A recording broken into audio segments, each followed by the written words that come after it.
Olá, boa noite a todos. Sejam bem-vindos a mais uma live da nossa semana Cuidando de Quem Cuida. Hoje o tema da nossa live é Cuidados indispensáveis para os idosos institucionalizados. Para isso, nós convidamos o Eduardo e a Renata. A Renata, infelizmente, ela não pôde comparecer por alguns problemas pessoais, mas haverão outras oportunidades e o bate-papo com a Rê também é sempre muito bem-vindo. Então, hoje a gente vai iniciar essa live com o Eduardo, tá? O Eduardo ele é enfermeiro pela Faculdade Anhanguera de Sorocaba. Ele tem pós em urgência e emergência de UTI adulto e é docente no ensino superior. Ele é responsável técnico de enfermagem e gestor no residencial para idosos Maria Luísa em Ibiúna, tá? A gente vai começar com alguns tópicos, né, do que a gente levantou, que você achou importante a gente falar, a gente abordar. Mas antes, eu só queria lembrar para quem está assistindo a gente, tá? Para vocês se inscreverem aqui no canal da Skylife. Sempre tem novidades, sempre tem vídeos, conteúdos novos e lives também, tá? Curtir, compartilhar aí com seus amigos, com seus colegas esse conteúdo, essa live, para que eles possam vir assistir e contribuir. Essa live ela vai ser disponibilizada para vocês depois, tá? Aqui no canal do YouTube. E aí vocês podem, né, assistir também e pedir a participação de vocês, mandarem perguntas, se tiverem alguma dúvida, que o Eduardo vai responder também durante a live ou nos 15 minutinhos finais ali, tá bom? E uma novidade, na verdade, um pontinho de atenção aí para quem ainda não é cliente Skylife. Nessa semana, na semana Cuidando de Quem Cuida, em comemoração ao mês do idoso, tá? Nós estamos com uma promoção de 30% de desconto no valor de implantação de qualquer um dos planos, tá? Eu vou deixar o link na descrição para vocês, no chat, e aí é só vocês entrarem em contato com a gente, tá bom? Então vamos iniciar, Edu? Oi, boa noite a todos. É um prazer estar aqui de novo aqui com a Skylife, que já é um parceiro da gente lá no residencial. E nessa missão de trazer, né, as coisas as claras, as informações sobre a pessoa idosa, sobre o cuidado, né, na geriatria, na gerontologia, que é tão primordial nos dias de hoje, né? Por que falar de idoso institucionalizado, né? Que é uma coisa, é um paradigma, é um tabu no Brasil, há um preconceito, né? Então, assim, a gente vai linkar uns tópicos dos cuidados que são primordiais, né? Nessas instituições, né? No Brasil, a gente tem dois tipos de instituições, a de longa permanência para idosos, que comporta os asilos, os residenciais, né? Casa de repouso e afins, e clínicas geriátricas que têm tudo isso, mas tem uma pegada, às vezes, um pouco mais clínica mesmo, com profissionais, multiprofissionais mais ativos ali dentro. As duas situações, os cuidados dos idosos são indispensáveis, né? A gente sabe que a pessoa idosa tem algumas coisas que já são mais críticas, mais complexas, né? E nós temos também o fator de a sociedade estar envelhecendo, né? Então, há 10, 15, 20, acho que 30 anos atrás, você não pensava que as pessoas teriam 96, 98 e estariam, às vezes, em atividade, ativas ainda, como a gente tem vários casos, e que a população envelheceria. A população europeia é uma população muito, muito idosa, né? Então, a gente está tendo que se preparar para poder ter uma assistência para essas pessoas que estão envelhecendo, né? Daqui uns 40, 50 anos, se estima-se que vamos ter uma boa parte da população idosa. Então, os idosos estão cada vez idosos com mais idade, né? Antigamente, uma pessoa com 55 já era considerada idosa. Hoje, a gente vê pessoas com 70 que estão, né, super joviais, super ativas. Então, a gente tem que estar preparado para isso.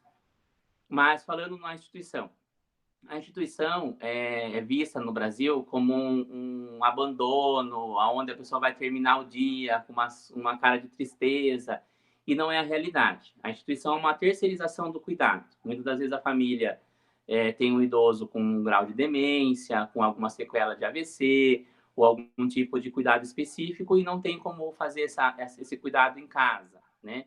é muito complicado, a família tem todos os afazeres além de cuidar daquele idoso.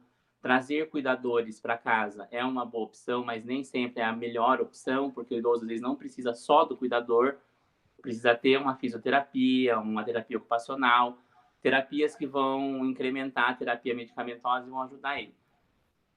Então, o que a gente tem que fazer? Espalhar essa ideia para as pessoas, né? Quanto mais as pessoas saberem o serviço da instituição de longa permanência, é melhor. E deixar as pessoas cientes do que acontece dentro da casa de repouso. Que as pessoas têm a visão do idoso sentadinho, cochilando numa cadeira de roda ou no sofá e só. E não é isso que acontece, né? Então, eu linkei aqui desde a admissão, né? Então, quando a família, né, a sua família decida, nós vamos colocar o vô, a avó numa casa de repouso, porque ele está com Alzheimer ou está com uma demência, e está difícil da gente fazer isso. Então, eu tenho que procurar uma instituição séria, onde essa família vai terceirizar esse cuidado, né? Desde o cuidado das necessidades humanas básicas, que é higiene, repouso, alimentação, medicação, até os outros tipos de cuidado, que é entretenimento, interação social, né? Coisas que os idosos também fazem. As pessoas acham que os idosos não fazem mais nada, né? A sociedade tem uma ideia de que o idoso está à parte da sociedade. Ele não está, né? Ele precisa estar, mesmo dentro da instituição, sendo inserido à realidade da sociedade atual. Então, na admissão, é importante, né, ele ser admitido junto com um familiar, ou filho ou a filha, ou alguém que cuida dele especificamente, para poder entender todo o processo desse idoso. Se ele teve comorbidade, como que foi a vida dele, o que ele tem de doença pré-existente, e se nos casos demenciais, quando começou a demência, quanto tempo essa demência está diagnosticada, ou se está diagnosticada. A partir daí, o médico da casa, que tem que ser um geriatra, porque ele vai entender todo o processo de envelhecimento, né? A gente sabe que os outros profissionais médicos são importantes também no cuidado, o cardiologista, o neuro, etc. Mas o geriatra precisa estar presente sempre, né, nas casas de repouso. É importante a gestão de casas de repouso pensar. E como a gente vai guiar esse processo para que esse idoso não tenha nenhum tipo de dano e nenhum tipo de gravidade no processo. Então, essa admissão vai ser feita por esse profissional. O profissional enfermeiro também tem que fazer uma admissão, uma anamnese completa, para poder fazer um plano de cuidado para esse idoso. Se esse idoso tem risco de queda, se não tem, se ele vai precisar ficar numa cama com grade, se não vai, se ele vai precisar ter uma assistência de enfermagem maior ou menor, o banho vai ser assistido, não vai. Todos esses pormenores são feitos na admissão da pessoa idosa. Então, essa admissão tem que ser muito completa, muito discutida, muito conversada, muito preparada. Então, a partir do momento que a família, né, o familiar, decide colocar o idoso na instituição, ele tem que procurar primeiro uma instituição séria, né, pegar recomendações, ir visitar a instituição, né, deixar, fazer todas as perguntas necessárias, mas como meu pai vai ficar, onde ele vai ficar, o que vai ter, o que não vai se oferecer. Não se atentar nem tanto a preço, nem tanto a estética. O importante na instituição é como esse idoso vai ser cuidado, né? O que vai ser oferecido para esse idoso, que a gente chama de pós-venda, né? Não adianta nada ter uma estética bonita, né? Um preço bacana, agradável, e depois o idoso fica lá largado, dopado de medicamento e não tem qualidade de vida. Estar na casa de repouso é continuar tendo qualidade de vida. Nos casos do Alzheimer, que é nossa especialidade, sempre a gente fala disso, se você não tomar cuidado, ele vai ficando uma caixinha de sapato, ele vai se encolhendo, vai, né, atrofiando, e é um processo natural da doença, uma doença muito, né, ingrata. Porém, a gente consegue dar uma segurada nesse processo, né? Não vai ter a cura, mas vai ter uma qualidade de vida melhor no processo. Com o quê? Medicamento? Também. Mas o medicamento vai ser sempre associado às terapias, que a gente chama que é fisioterapia, terapia ocupacional, fonoterapia, às vezes até psicoterapia, dependendo do caso, recreação, colocar ele para fazer coisas, para se sentir útil, para interagir socialmente, tudo isso é parte do processo. Então, quando escolher a casa de repouso, tem que ver todos esses detalhes. Eu não tenho uma equipe multidisciplinar, só tenho cuidador, não é muito legal, entendeu? O cuidador é importante no processo, obviamente, mas eu tenho que ter uma equipe por trás disso para assegurar, né, todas as necessidades humanas básicas e garantir, né, como está lá na Declaração Universal dos Direitos Humanos, a pessoa ter a qualidade de vida, que é o mais importante.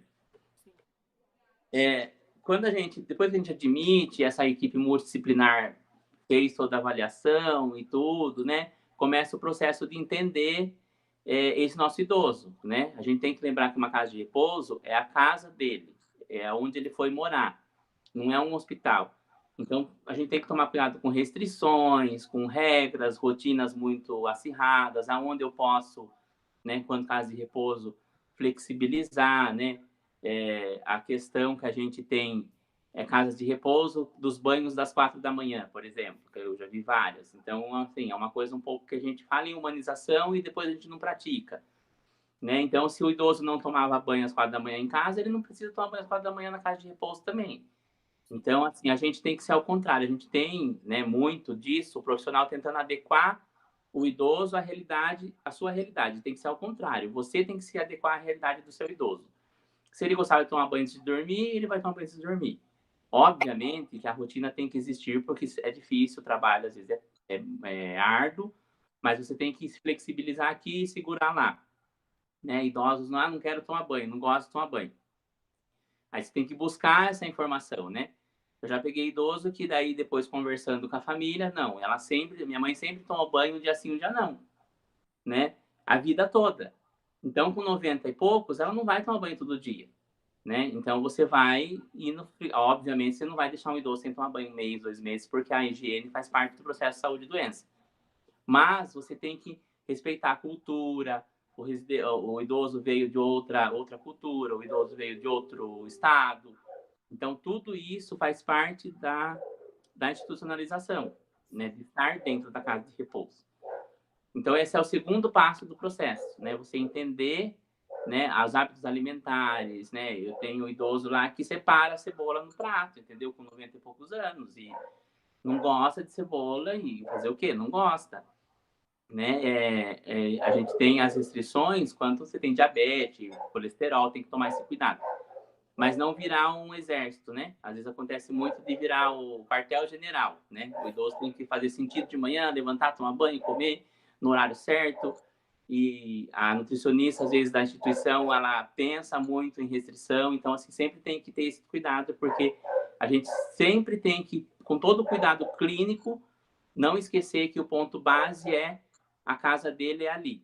A única diferença é que ele está sendo assistido. É como se ele fosse assistido em casa, como se eu fosse contratar uma equipe de médico, técnico, tudo para minha casa, mas é lá na casa de repouso. Esse é um dos processos. Respeitar, né? Na verdade, entender, né, a história de vida de cada um desses pacientes para que se possa traçar, né, essas rotinas, alinhado, né, acho que o que a ILPI tem, né, a oferecer, as rotinas profissionais, mas sempre tentar trazer esse lado, né, da história de vida desses residentes, né? Exatamente. Na verdade, assim, a gente teve um processo, né, de legalização das casas de repouso no Brasil meio conturbado. A gente tinha a RDC de 2005, que tinha várias lacunas ali que não eram muito legais, na minha opinião. Nós temos uma nova de 2021 que também deixou lacunas que precisam ser revistas a longo prazo, a médio prazo, mas a casa de repouso ela pode se adequar, né? Ela segue toda a RDC, lá tudo que está na lei, tudo certinho, mas ela pode se adequar, né? Se eles têm, por exemplo, o tanto de profissional de enfermagem, cuidador para cada tanto de residente, de idoso. Mas você pode flexibilizar isso e ter mais, se você tem condições, para dar um cuidado mais individualizado, né? Você entender cada processo de cada idoso e dar um cuidado individualizado, né? Trazer a família também para junto desse cuidado, porque a família tem que entender, né, que é uma coisa que acontece muito, que eu colocando alguém na casa de repouso, não está exímia da sua responsabilidade quanto filho, filha, neto, neta. A responsabilidade continua sendo do familiar. O que acontece é que você terceirizou o serviço de cuidado, higiene, etc. Então, a família tem que ser participante do processo todo. Nós tivemos um pouco de dificuldade na pandemia, porque, né, o pessoal muito com medo, trazer o Covid, mas a gente está com a tecnologia aí para poder trazer a família para perto e trabalhar com transparência familiar. tanto positivo como negativo. Ó, o pai está evoluindo no Alzheimer um pouquinho mais rápido do que a gente gostaria. É uma realidade. Você traz a família para junto, né? E vai apontar opções para a gente poder ter a qualidade de vida. Mesmo que esteja acamado, a ideia é dar qualidade de vida. Isso é humanização, isso é o que a gente fala o tempo todo, né? Quando você vai nas convenções da OMS, é o que mais se fala desde o do começo do século XXI. Humanização, individualização, assistir o paciente no modo global, né, como um todo, né, em cada departamento da vida daquela pessoa. Quando chega no idoso, as coisas parecem cair por terra. Tanto que, se vocês perceberem, quando você leva um idoso para o hospital, o tipo de tratamento que o idoso tem não é tão intensivo quanto um adulto ou um jovem. Porque se tem aquela ideia de que o idoso está idoso e mais cedo ou mais tarde ele vai embora, né? E nós, na geriatria, a gente não gosta muito dessa idoso mesmo, não vamos pesquisar. Às vezes, assim, até pesquisar diagnóstico, às vezes o pessoal médico fala assim, não vamos fazer esse exame, não, porque já tem 96, mas tem 96, mas está vivo, né? Então, a geriatria ficou um pouco adormecida por esse meio tempo e agora a gente está com a realidade de idosos, muitos idosos na sociedade, e a gente tem que estar se preparando para atender essa demanda, né? E a casa de repouso tem total responsabilidade nisso, né? O aumento das casas de repouso, com responsabilidade, você treinar a equipe, né? Capacitar a equipe para atender a pessoa idosa, a gente não tem. Tem um boom aí do cuidador de idoso. Eu confesso que eu tinha um pouco de medo do cuidador de idoso, porque as pessoas começaram a colocar cuidador de idoso para fazer tudo, para mexer até com pacientes que tinham dispositivos. Então, isso até onde a gente vai, né, regulamentar tudo certinho. Então, falta um pouco disso no Brasil. Então, a gente tem que tomar sempre cuidado. E eu acho que cabe ao que? A gestão das casas de repouso. Ser responsável, né, para isso, para que a família tenha segurança, né, de colocar o seu ente querido lá e tenha segurança do trabalho ser bem feito. E quando a gente fala do processo de acolhimento, processo do cuidado, né, desses idosos na ILPI, a gente vê que a junção, né, da equipe multi, ela é muito importante nesse ponto, né, Edu? Qual que é a sua opinião? O que você tem para falar a respeito dessa equipe, dessa parceria entre os profissionais? Sim, o que acontece os profissionais da equipe multi, né, que é o fisioterapeuta, nutricionista, terapeuta ocupacional, algumas casas têm fonoaudióloga também, eles são importantes para poder entender todos os segmentos da pessoa idosa, né? Então tem que haver uma conversa, né, daquela pessoa idosa. A fisioterapia, até depois a gente vai remarcar quando a Rê puder, para ela poder falar esse processo que é muito bacana da fisioterapia, porque as pessoas pensam em fisioterapia só em reabilitar, né? Reabilitação, vamos reabilitar alguém. Mas a fisioterapia também é preventiva, né? Quando você fala de uma pessoa idosa, ela tem problemas com absorção de cálcio, absorção de vitamina B12, vitamina D, de uma série de, né, de nutrientes que não são absorvidos tão bem quanto uma pessoa adulta. Temos a osteoporose, a maioria das mulheres acabam tendo um grau de osteoporose por conta da queda hormonal. Então, isso é um fator importante de se pensar e fazer a fisioterapia preventiva, né? Para poder manter força, manter equilíbrio, manter amplitude, né? A pessoa conseguir erguer o braço, alcançar alguma coisa que está ali na mesinha, a marcha, né? Que é importante para ele poder andar. Se não conseguir andar totalmente sem algum dispositivo, vamos incluir um dispositivo, né? Vamos incluir uma bengala, vamos incluir um andador, não sei. Prevenir a osteoporose, tratar a osteoporose através da fisioterapia motora, fisioterapia respiratória. A gente sabe que as pneumonias são os maiores casos de óbito em idosos, é pneumonia e infecção urinária. Então, assim, há como prevenir a pneumonia com fisioterapia respiratória, não precisa estar já com a doença. Então, a fisioterapia preventiva, ela tem que ser associada, né? Aí depois entra a terapia ocupacional. A terapia ocupacional trabalha o quê? Cognição, trabalha a coordenação motora fina, trabalha, né, a pessoa voltar a conseguir pentear o próprio cabelo, levar o talher na boca, fazer trabalhos manuais, né? Trazer questão de memória, memória recente, memória a longo prazo. São coisas que a gente trabalha com a TO. Se tem fonoaudióloga, né? A gente tem o caso do Alzheimer, que a pessoa vai perdendo a linguagem, né?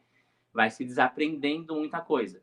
Então, há também forma de fazer fonoterapia preventiva, trabalhar a linguagem, trabalhar a memória, trabalhar toda a questão de deglutição, porque essa parte toda do aparelho fonador e aqui da deglutição vai ficando fraca.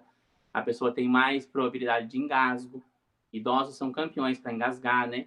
E engasgo pode gerar uma broncoaspiração, e aí broncoaspiração vira pneumonia e já vai complicar tudo. Então, todas essas terapias, elas são preventivas. Às vezes, elas estão tratando também, que o idoso já está com algum problema. Mas se a pessoa tem 60, 70 anos e ainda está em atividade, e ela fosse fazer esse tipo de terapia já antecipadamente, ela chega aos 90 com mais qualidade de vida, né? Conseguindo se locomover, conseguindo comer sozinho, conseguindo, né? Então, até a questão de continência, né? A continência é tratada com a fisioterapia também, continência urinária, né? Tem uma linha da fisioterapia, depois um dia a gente faz uma live só de fisioterapia para a Renata explicar para a gente com mais tecnicamente. Mas para trabalhar, né, tudo fica flácido, tudo fica mais frouxo, como dizia a minha avó, né, depois da terceira idade. Então, você tem que o quê? Trabalhar a musculatura. A mesma coisa quando você é jovem. Se você quer hipertrofia para ter um corpo legal, você tem que trabalhar para isso. O idoso tem que trabalhar para não perder a musculatura. Tem muita perda de músculo, massa magra no idoso, que a gente chama de sarcopenia, processo sarcopênico. Aí, às vezes, a gente pede um suplemento, a nutricionista, né? Vou pedir um suplemento. A mulher fala, nossa, mas eu fui aí esses dias visitar minha mãe, ela tá comendo super bem. Ela come realmente bem, mas não absorve todo o nutriente necessário, né? Por conta da idade. Então, vai começar a perder massa magra, né? Perda de peso. Você pode ver que tem muito idoso magrinho, né? Bem magrinho, você vê que... E, às vezes, não é mal cuidado. Quando eu trabalhava, antes de eu entrar para a área da geriatria, eu trabalhava no hospital, eu nunca tecia comentários, porque eu nunca gostei disso, que eu acho que falta de ética. Mas, às vezes, eu olhava uns idosos que vinham de casa de repouso muito emagrecidos, e eu ficava meio pensando, falando, mas esse povo não come? Não. Depois eu fui entender, quando eu fui fazer especialização agora em geriatria e gerontologia, após, e trabalhando no dia a dia com idosos, eu fui entender que não é falta de comida, é sarcopenia, né? É um processo natural do envelhecimento. Só que você consegue driblar esse processo tendo, né, terapia nutricional, terapia, fisioterapia e essas coisas, né? Então, a equipe multidisciplinar presente na casa de repouso é outra coisa. Então, quando a gente vai escolher uma casa de repouso para os nossos parentes, aonde tem equipe multidisciplinar, você tem que colocar. O medicamento é importante, mas ele deve ser pensado muito que em segundo, terceiro plano, né? A nossa médica lá que trabalha com a gente, ela gosta de tirar. Ela sempre fala, menos é mais, né? Tirar, tem muita droga que não é bom pro idoso. Obviamente que se o idoso já tem uma condição de tomar aquela droga por conta, aquele fármaco, por conta de uma condição já pré-existente de anos, um benzodiazepínico, que é um problema na terceira idade, que são os remédios para, né, o famoso calmante, que os idosos sempre falam. Não são legais, tem estudos comprobatórios que não são benéficos para a terceira idade, mas às vezes o idoso tomava por uma condição mental pré-existente, né? Um transtorno bipolar, um borderline, não vai se mexer, vai se sentar com o psiquiatra e tentar ajustar a melhor forma que der.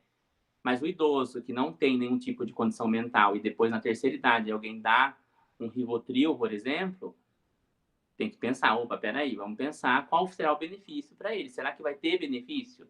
Será que se ele não fizer uma terapia ocupacional, ele não vai ter um sono melhor? A gente tem o problema do sono, né? As famílias chegam, minha mãe não dorme a noite inteira. Mas os idosos já não dormem mesmo muito. São 6 horas de sono em média que o idoso dorme. E aí passa o dia em casa no sofá, né? Aí não vai ter sono de dia nem de noite. Tem cochilos de dias esporádicos no sofá e à noite passa a noite acordado. Então, às vezes, será que não é legal, antes de eu mexer em qualquer medicação, eu conversar com o médico e falar, viu, vamos tentar as terapias. Primeiro, vamos fazer uma terapia ocupacional? Ele fazer um trabalho manual, ele fazer uma horta, a gente tem a hortoterapia, entendeu? Agora, hoje à tarde a gente estava discutindo, a gente vai fazer uma horta de temperos vertical lá, né? Aquela que você coloca na parede com aquelas floreiras. Então, colocar ele para mexer na terra, não gosta de mexer na terra, gosta de pintar, gosta de desenhar, gosta de... Então, isso é mais benéfico, muitas das vezes, do que o fármaco, né? Do que o medicamentoso. Óbvio que aí o médico vai avaliar junto com a equipe. Então, por isso que é importante o trabalho em equipe, né? O médico está ali, senta com a equipe, a gente sempre faz muito isso, fala, vamos ver o que dá para tirar de medicamento do seu José, né? Tá carregado, tem paciente que vem com muita medicação. Aí a família chega para mim, tá deitado, não levanta mais, não sai mais do sofá, tá inchado, não fala e não dorme. Aí você tira a medicação, o médico tira toda aquela medicação, desintoxica, põe para fazer físio, põe para fazer TO, passa 20 dias, tá andando lá no meio, a família chega e fala, meu Deus, tá andando. Eu recebi já idoso cadeirante, já em cadeira de roda, perguntei por que tá na cadeira, teve fratura, teve AVC, teve... Não teve nada, parou de andar mesmo, não quer andar mais. Aí depois de um mês, a família chegou a visitar, tava andando. Recebeu andando. Por quê? Muita medicação, pouca terapia. Então tem que ser tudo equilibrado, né? A medicação, né, se tentar sempre com o médico para ver qual é o melhor, e os geriatras fazem isso com maestria. A gente tem excelentes geriatras aqui na região, e eu acho que no Brasil também. É que nem criança, a gente leva a criança na... Não que idoso é igual a criança, mas a gente leva a criança no pediatra, né? E depois de idoso, ninguém vai no médico mais, né? Acha que não precisa. Idoso é teimoso, então a família vai acatando. Aí quando vê o resultado, já está muito grave, porque o idoso é silencioso, né? A gente tem que ter esse cuidado com a equipe multidisciplinar, porque quando uma infecção, por exemplo, acarreta um idoso, pega um idoso, não é igual uma criança que vai dar uma febre de 38 graus, você vai correr para o pronto-socorro. A febre é bem ausente no idoso, né? Quando ela chega, já está um pouquinho grave. E qual é assim, o principal alerta para você pensar que o idoso está com infecção? Desvio de comportamento, né? O idoso começa a ter um comportamento estranho, que ele não tinha. Fica confuso, ou agressivo, ou mais sonolento, ou mais apático, ou para de comer repentinamente, né? Aí você tem que pensar primeiro em pedir para o médico fazer um rastreio, né, de infecção, e depois pensar em demência. Eu já recebi vários idosos lá, minha mãe está com Alzheimer. Ele está assim assado.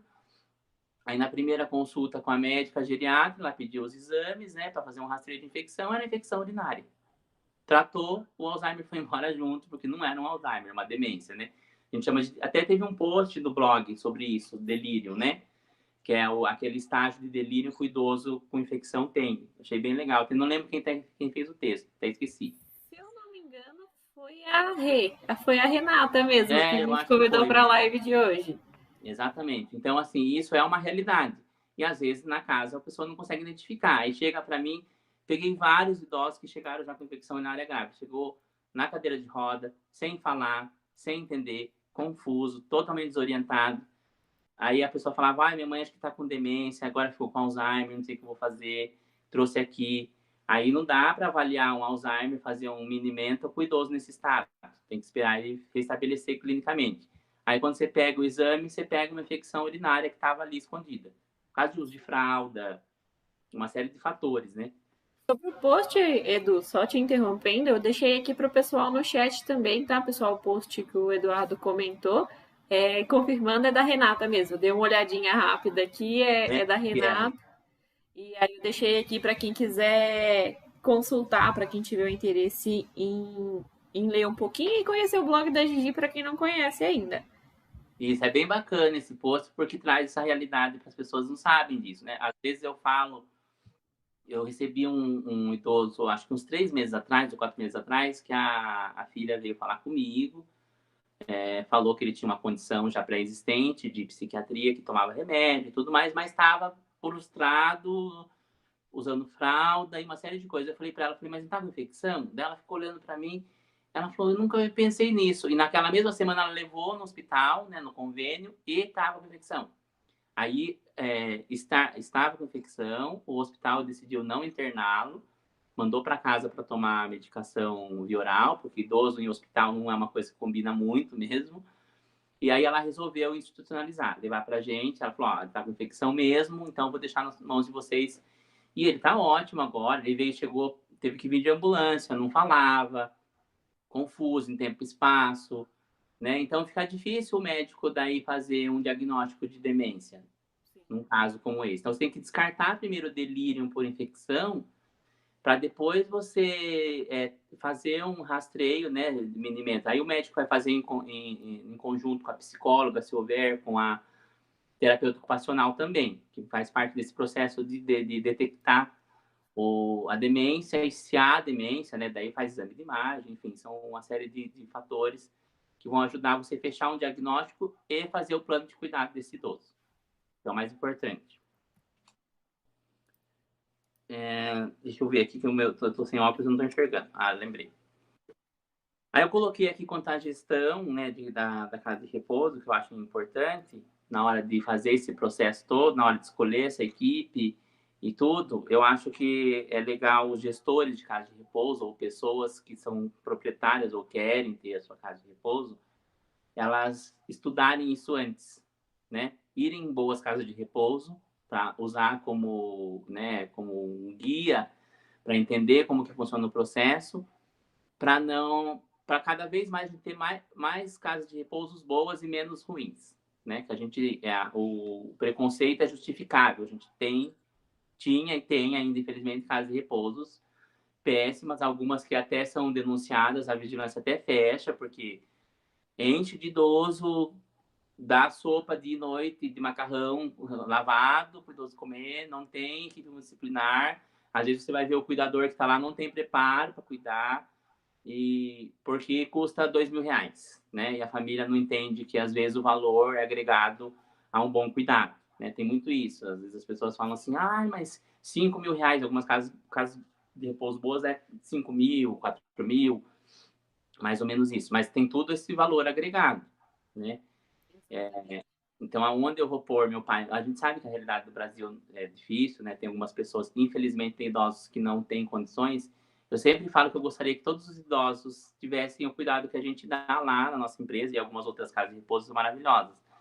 Infelizmente, não dá, né? Mas a gente sabe que as instituições de caridade no Brasil são muito boas. Alguns asilos aqui da região, os asilos prestam um serviço de maestria, né? Sim, inclusive, até te interrompendo rapidinho, a live de ontem, né, para quem não assistiu também, foi com a Rosane, que é gestora de saúde e RT de uma filantropia, né, em Capivari, próximo a Campinas, Campinas, Piracicaba ali, e que prestam um cuidado de excelência também, né?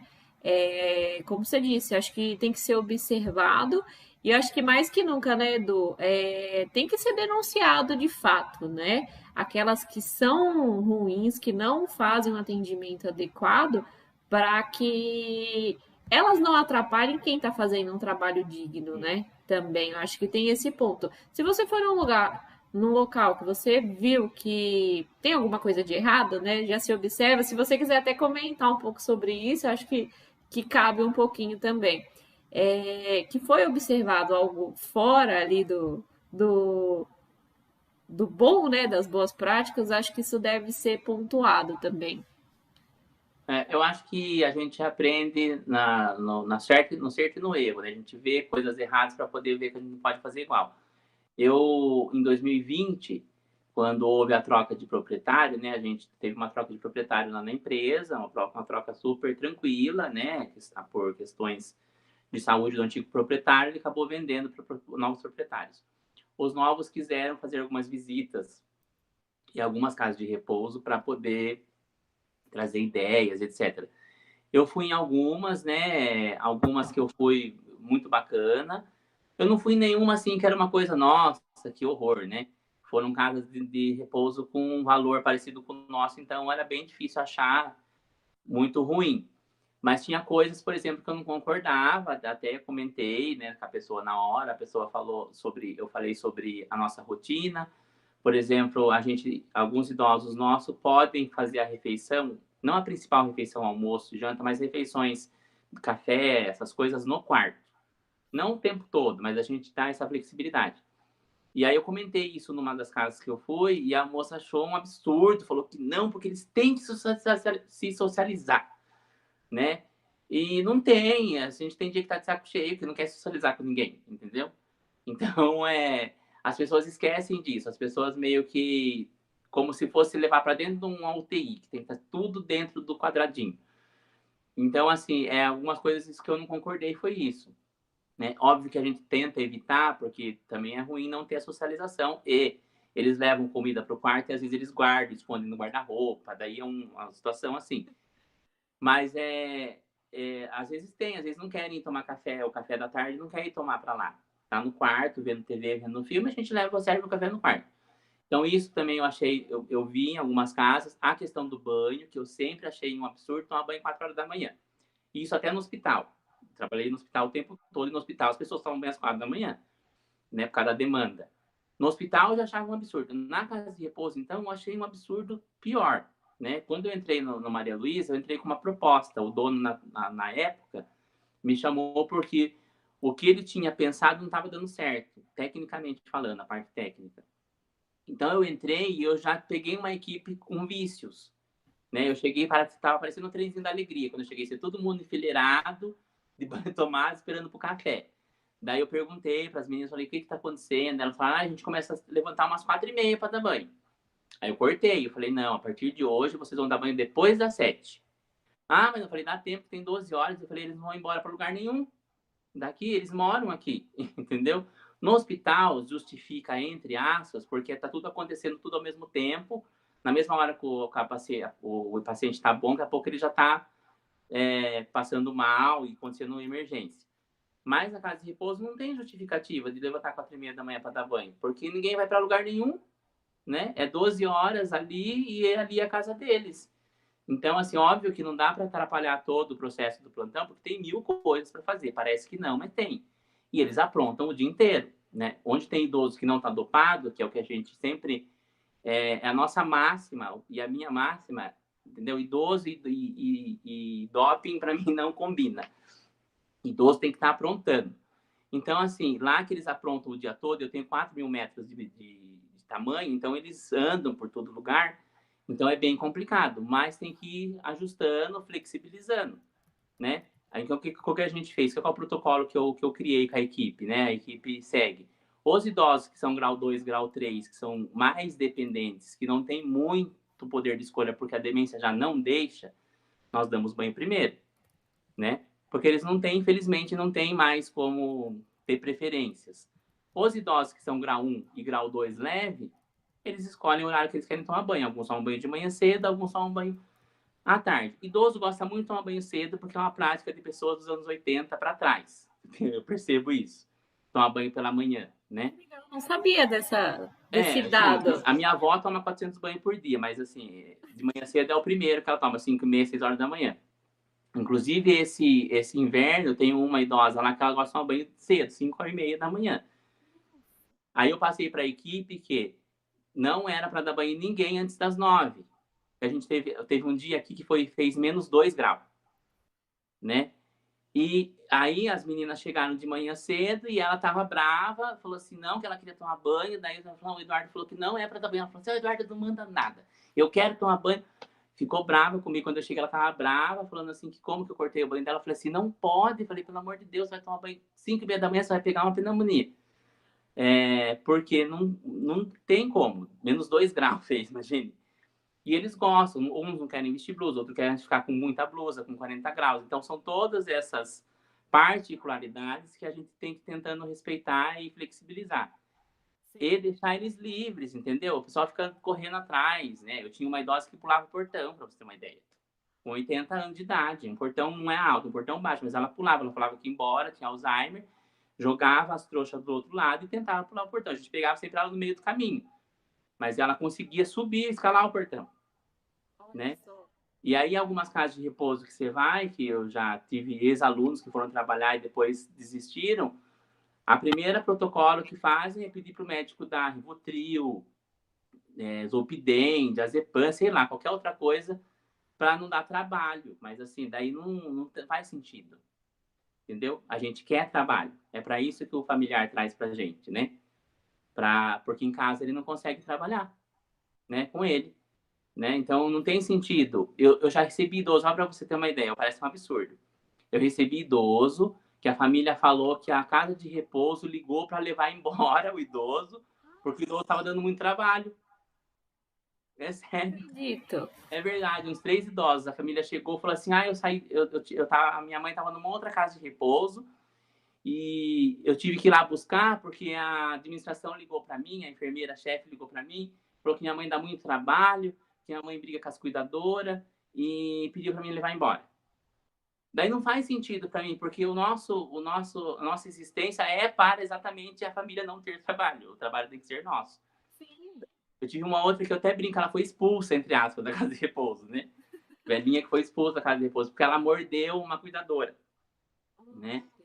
E aí ligaram para ela levar embora, falaram que ela estava em surto, né? Aí na época tinha um amigo da filha dessa senhora, tinha a mãe lá com a gente. Falou assim: não, leva lá, minha mãe tá lá. Aí ela ligou e falou assim: eu tô levando pro hospital, porque falaram que ela tá em surto, mas não sei o que eu faço. Eu falei: não leva pro hospital, não, porque traz aqui para nós, né? Aí ela Traz aqui que eu cuido, então. Traz aqui. Eu até brinco com ela, porque ela tem Alzheimer. Eu falo assim, né? A senhora até expulsa da casa de repouso, a senhora foi. E assim, ela deu um show na primeira semana, entendeu? Ela trancou a cuidadora para fora do quarto, teve que pular a janela. Ela fez um monte de coisa, mas faz parte do processo. Não tem como eu ligar pro familiar e falar, viu, você vem buscar aqui sua mãe, porque ela tá dando trabalho. Igual na creche, né? Quando a criança trabalha. Porque a gente existe para ter trabalho, né? Porque a família não consegue fazer isso. Porque aqui sempre falo para a família, não aguento mais, né, dia e noite, porque a família não tem descanso. Lá na empresa, o pessoal acaba o plantão, vai embora, vai descansar, vai vir outra pessoa. Aí você, né, em casa, você não vai descansar do seu pai, da sua mãe, não tem como. Tá 24 horas com você. E o Alzheimer tem uns períodos que é aquele devaneio, a pessoa tá o tempo todo, às vezes nem o remédio faz efeito, e a família não vai conseguir manejar isso, né? Não tem como. A família eles vêm em desespero, falam, não consigo, minha mãe não dorme de noite, ela grita, ela bate, ela quer morder, né? E é difícil. Um desgaste, né? É um desgaste, e o processo é difícil, porque quando você tem um parente com uma condição psiquiátrica a vida toda, você já tem todo, né, um histórico com ele, você já sabe trabalhar com ele. O Alzheimer é uma coisa ingrata, porque o seu pai e sua mãe, até um tempo atrás, era a sua referência de pessoa, de cidadão, e de repente você vê ela louca, que a gente, né, usa esse termo feio, mas é como se você visse a sua mãe e seu pai louco, de uma hora para outra. Então é muito difícil, né, a aceitação. Você já tem um paciente que tem esquizofrenia, algum outro tipo de condição, você já viveu a vida toda com ele assim, né? Mas agora, de repente, seu pai, que era advogado, que era médico, que trabalhava numa empresa, que tocou a vida, a sua mãe que criou você sozinha, que tem essas histórias, de repente ela tá lá querendo bater, morder, arrancando a roupa, gritando. Então, esse processo adoece a família. Então, assim, a parte mais importante da casa de repouso é acolher a família e o idoso, não só o idoso, acolher a família. Você acolhe a família junto com você. Inclusive a Lígia, e a Lígia comentou que arrasou. A Elisângela comentou, realidade, é isso mesmo. Então eu acho que a gente. É legal esses cases, né? Eu estava comentando com a equipe hoje mais cedo, né? Com a equipe da Skylife, que é muito interessante o case em si, sabe? Porque às vezes a gente não tem uma dimensão, né, Eduardo, da realidade de uma ILPI. Ah, uma casa de repouso. Infelizmente a gente tem o preconceito, né? Ainda existe, né? E quando vocês vêm para uma live, por exemplo, para compartilhar com a gente, né? Olha, aqui na minha LPI a gente faz assim, a gente faz assado, acontece isso, acontece dessa forma. Isso mostra para a gente, né? Desmistifica, né, justamente esse dia a dia, o que é a casa de repouso, e traz uma certa tranquilidade, de fato, né? Tranquilidade para quem vai envelhecer, no caso eu já penso, né? Putz, tem um lugar tão bacana, né? E traz esse conforto, ou traz essa amenização para quem está pensando, para quem está procurando, né, um lugar para institucionalizar ali um familiar. Acho muito, muito bacana a gente trazer essas realidades, esses pontos de vivência de fato. Eu também, eu acho que na verdade nós estamos na fase de multiplicar esse conhecimento, né? Porque o, o, esse preconceito, ele vai desmistificando, né? Eu atendi já cliente que entrou lá com aquela visão de coitadinho, de chorar. Já atendi cliente que o cliente chorou a visita toda, entendeu? E eu não entendia por que o cliente estava chorando, né? Ah, mas é porque minha mãe cuidava. Falei, mas não é coitado. Falei, você está sofrendo. A pessoa não. A pessoa, por exemplo, que tem Alzheimer, ela não está sofrendo. Ela cria um mundo paralelo para ela e ela não está... Porque o Alzheimer não tem uma dor. A pessoa não tem uma dor, uma doença que dói, né? Então, o sofrimento há, obviamente, porque a pessoa não tem noção mais de realidade, mas a família sofre mais do que o próprio paciente, né? E o dia a dia da casa de repouso é muito mais complexo do que se imagina vendo de fora. As pessoas têm a visão do idoso, da dona Benta, sentada fazendo crochê. E não é, né? Tem gente que Como tá se lá. crochê fosse uma coisa da terceira idade só, né? Eu, por É, exemplo, eu faço crochê, adoro fazer crochê. Faço exatamente. altos tapetes de crochê. Não admito falarem que só pertence a uma idade. E o pior é que a gente nem tem quase ninguém que faz crochê na terceira idade, no final das contas. Eu tenho só uma que faz quando ela tá com vontade ainda. Então, assim, a gente tem idoso lá que era médico, que era advogado, que era contador, que era e o idoso também que era analfabeto. Então, são pessoas adultas que estão idosas agora, né? Que tem personalidade, que tem... As pessoas esquecem disso. Tem aquele velho ditado ruim que falam assim, que é um consenso comum aqui no Brasil. Ah, idoso volta a ser criança. Não, idoso não volta a ser criança, criança é criança. Criança é muito mais fácil de fazer o que tem que fazer, porque ele não tem personalidade ainda. Não, é idoso. O idoso teve uma história de vida, personalidade. Às vezes o idoso, ele é assim, às vezes esses idosos que são ruins, né, entre aspas, estão bravos, não sei o quê. Ele já era bravo a vida inteira. O Alzheimer só potencializou alguns traços de personalidade, então é daquele jeito. Às vezes a família fala, nossa, meu pai brigou comigo a vida inteira, e agora briga aqui também, e assim por diante. Então, assim, o idoso, ele é um adulto que envelheceu, então ele tem história de vida, ele estudou, ele não estudou, ele criou filho. Tem uma idosa lá que não teve filhos, e falou que não se arrepende nem um pouco de não ter tido, que foi uma opção dela. Então ela não tem, entendeu? Aí tem idoso que já teve, tem idoso que separou idosa que separou do marido depois que criou os filhos e acha que muito bem, que foi bom, e assim por diante, entendeu? E mais, acho que com mais multiplicação dessas coisas, a gente vai ter mais a realidade que a gente tem na Europa. Na Europa, as pessoas com 55 anos, elas resolvem já procurar lugares próximos para quando ela tiver que ter assistência, ela ter sem nenhuma neura, né? Teve uma cliente nossa que morou na Inglaterra, ela falou que a gerente do banco dela morava numa casa de repouso e fazia meio período no banco, tinha 80 anos de idade, trabalhava e estava tudo bem, porque eles têm uma outra visão, né? E porque a casa de repouso, ela parece para as pessoas de fora uma prisão, né? Que você colocou lá e não é. Às vezes a família pergunta para mim, né? Esses dias um familiar perguntou para mim se podia levar a mãe tomar sorvete. Eu falei, pronto, lógico que pode, né? A gente está no período que a gente está falando, ó, cuidado, põe a máscara, não sei o quê, por causa da pandemia e tudo mais. Mas não há uma prisão. Você pode ir lá fazer o passeio, você pode ir lá almoçar junto ou leva almoçar para fora. Tem idosos que não têm mais condições por causa do Alzheimer, mas aí faz um outro programa que dê adaptado, entendeu? Então, a individualização que é sempre primordial. E essa trazer a família e a sociedade para próximo, né? Tem um outro texto do blog também, que acho que fui eu que fiz esse, que foi sobre o idoso com Alzheimer, né? E a instituição. Porque quando morreu a Vanusa, a cantora, né? As pessoas detonaram na internet que a filha jogou no asilo. E o asilo que ela estava é maravilhoso, sabe? É um asilo no Rio de Janeiro, no Rio de Janeiro não, em Santos, que faz um trabalho excepcional. E ela não estava jogada, mas as pessoas julgaram a filha, que a filha jogou. Ai, olha, a carreira inteira, né? Ganhou tanto dinheiro para daí a filha usufruir o dinheiro e jogar no escanteio. Então, isso que eu sempre luto para tirar isso da cabeça das pessoas. Quando Você, alguém fala em você idoso, eu já lembra, quero. Edu? Você lembra o nome do post? Eu acho que é quando pôr o parente na casa de repouso, uma coisa assim. Ou com Alzheimer, eu não lembro mais o nome. Acho que foi o Achei. primeiro. Acho que foi o primeiro que eu fiz. Foi a difícil decisão de colocar um idoso com Alzheimer em uma ILPI. Vou colocar aqui no chat para o pessoal Isso, acho que foi esse mesmo. buscar aqui também, dar uma lida, conhecerem lá. Só eu aproveitei que eu te cortei, né, que eu te interrompi mesmo, que você estava falando da individualização, e a Elisângela comentou que trabalha numa ILPI e que alguns idosos, eles querem viver o momento deles, eles querem ir ao banco, né? E aí elas dão, né, alguns 5 minutinhos ali, aparentemente eles esquecem. Acredito que sejam idosos, né, com algum tipo de demência, Sim. com o próprio Alzheimer.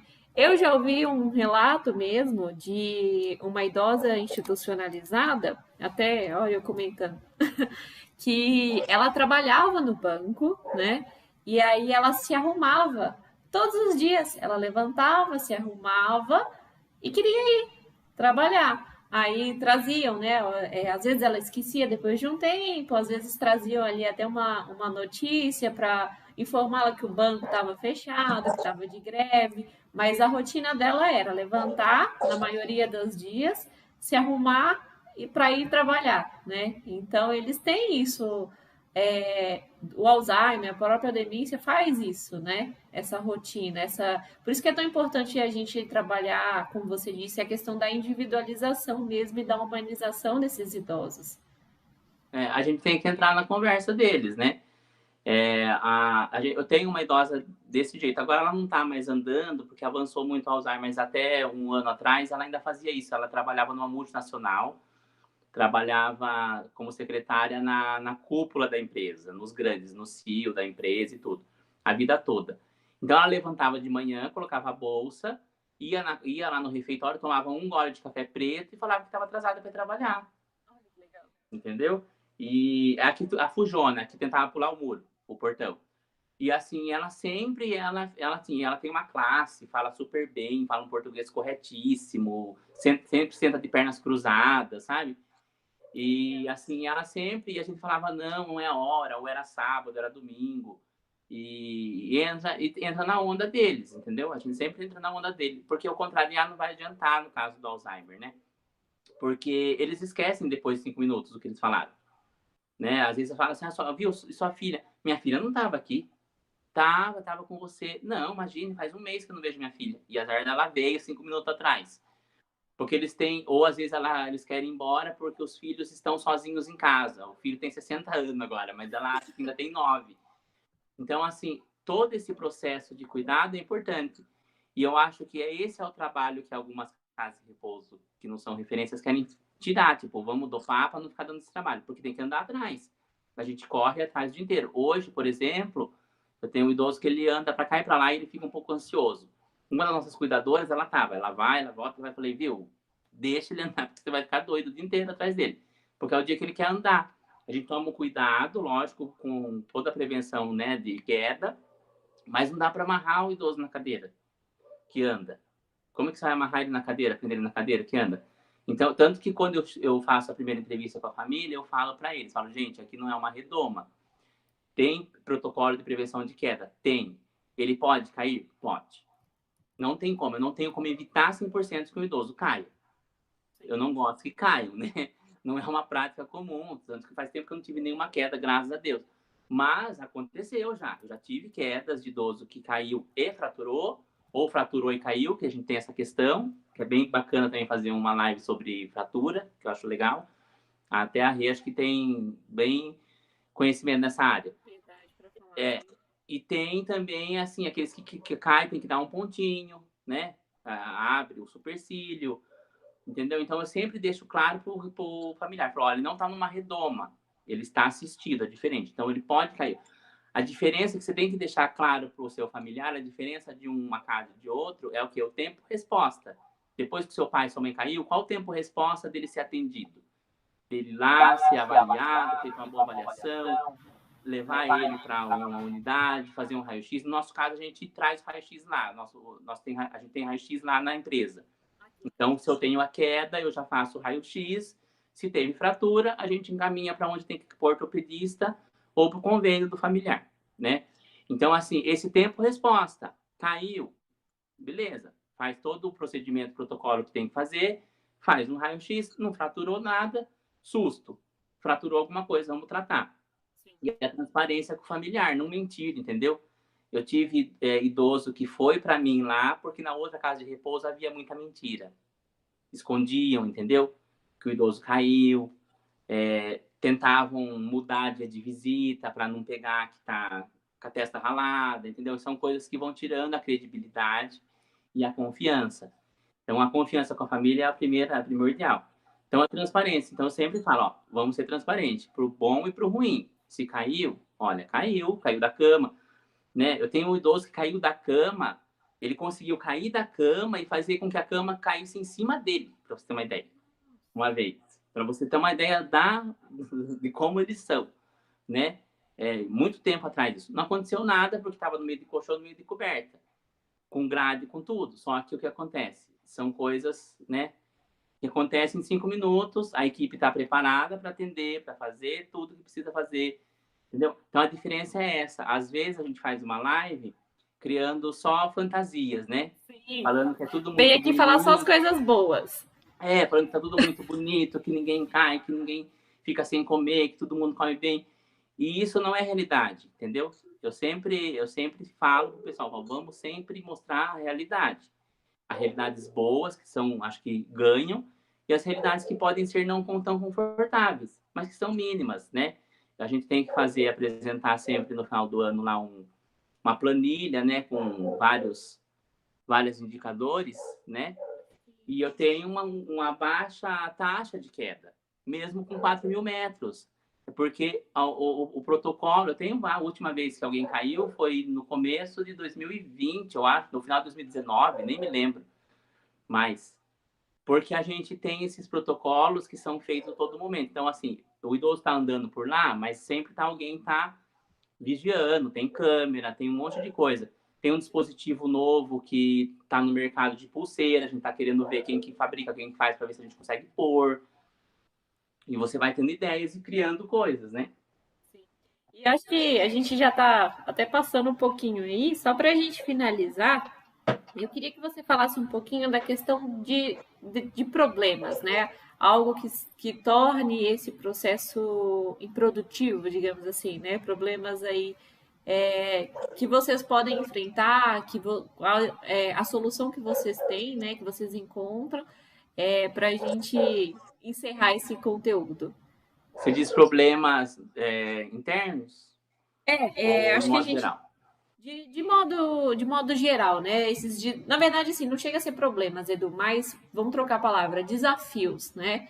Os desafios que vocês encontram nessa lida aí da casa de repouso e como que vocês conseguem, né? Onde que vocês buscam a força, as ideias, para superar essas adversidades que tem no dia a dia mesmo.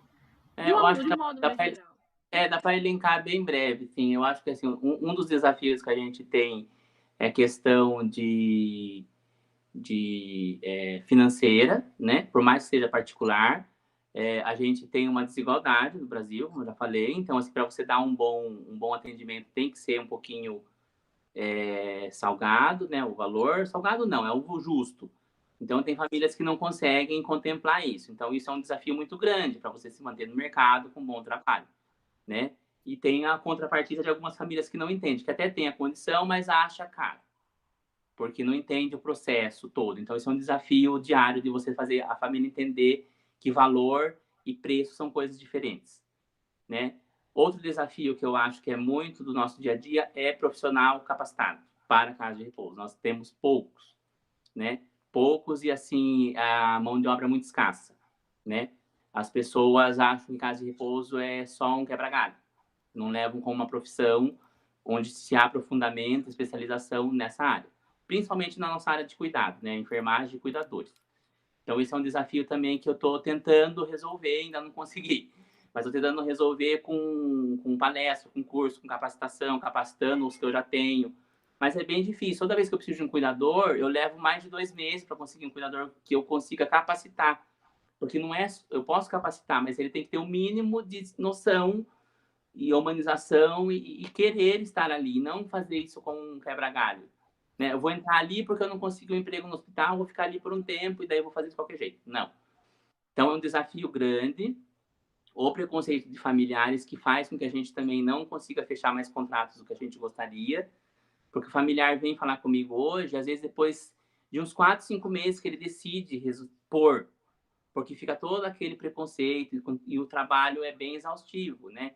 Cada contrato que eu fecho, eu levo semanas exaustivas de conversas e conversas e com a família, né?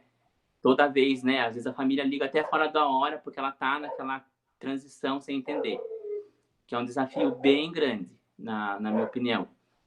E, e eu acho que é os desafios de toda empresa no Brasil, né? Que é sobreviver. Também é um desafio.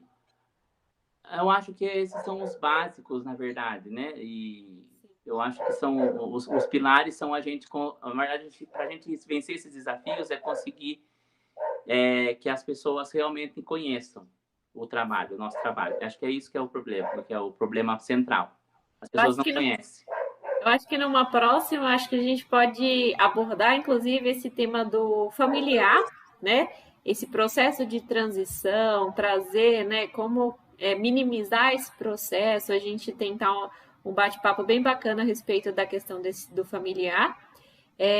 Da questão de capacitação, aproveitar o que você passou, Edu, a Skylife, em parceria com a Girovida, e você, inclusive, é docente também no nosso curso de capacitação para profissionais de LPI, tá? Hoje a gente está com dois processos, tanto para o gestor, que busca capacitação para a sua equipe, tanto para você, que é cuidador, que pretende abrir uma casa ou que está num processo de abertura, você que trabalha numa casa de repouso e quer se capacitar, a gente tem as duas modalidades também. Eu deixei o link aqui para vocês no chat, se vocês quiserem conhecer. É só entrar em contato conosco aqui da Skylife ou na própria Gerovida também, que a gente vai fazer essa ponte para vocês, tá bom? Edu, eu agradeço demais, novamente, a sua participação aqui, né? Na outra live foi Semana da Enfermagem, né? Que a gente fez. Hoje, essa semana Cuidando de Quem Cuida é uma iniciativa da Skylife, porque o nosso lema é Cuidando de Quem Cuida, né? E a gente pretende fazer esse evento aí anualmente, então já te convido para o ano que vem, nessa mesma semana, para a gente fazer essas lives. E agradeço todo mundo que ficou até aqui, até o finalzinho da live com a gente.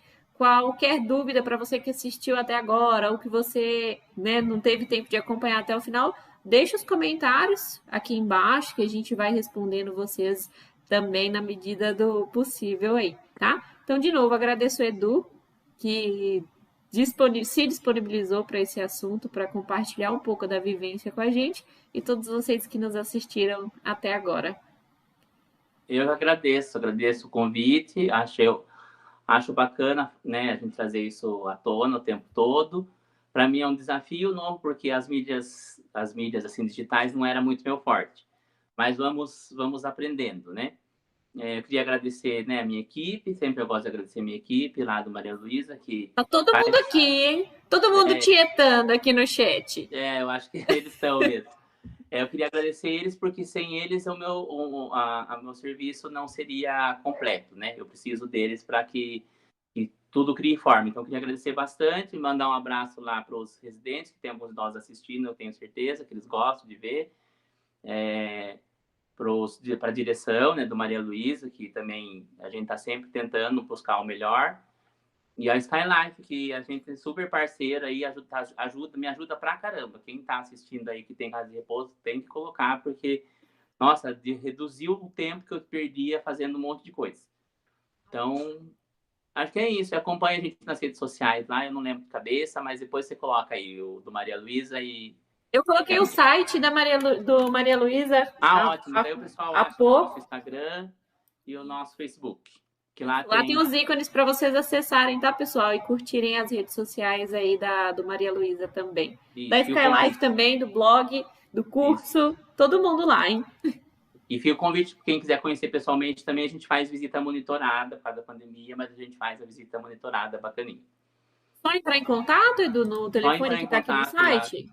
Só entrar em contato pelo 15 3241 2323. Ah, tá ótimo. Eu vou dar tempo aqui, eu vou jogar aqui para vocês que estão acompanhando, para vocês conhecerem também, tá bom? Isso, é só ligar lá, falar com o pessoal e marcar uma visita. Tá que ótimo. A gente tem prazer de mostrar a nossa casa para vocês. Excelente. Muito obrigada a todos e até a próxima live com a nossa live de amanhã, né? Até compartilhando com vocês, com a Wanda, sobre a manutenção da integridade dos idosos institucionalizados. Então, vejo vocês amanhã também, tá bom? Uma boa noite. Tchau, tchau.